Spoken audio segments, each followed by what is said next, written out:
అందరికీ నమస్కారము. ఈ పద్యంలో మన భావం ఎంత ముఖ్యమో చక్కగా వివరించారు వేమన యోగి. భావమరియ వేరే పరదేశమున లేదు, తాను చేయు పనుల తగిలియుండో. భావమందు శివోని పరిగింపచూడుమో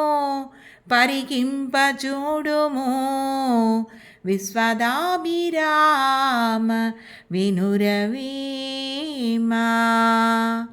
దీని తాత్పర్యము, భావము అనగా వేరు ఎచ్చటనో లేదు, తాను చేయు పనులు ఎందో అంటియున్నది.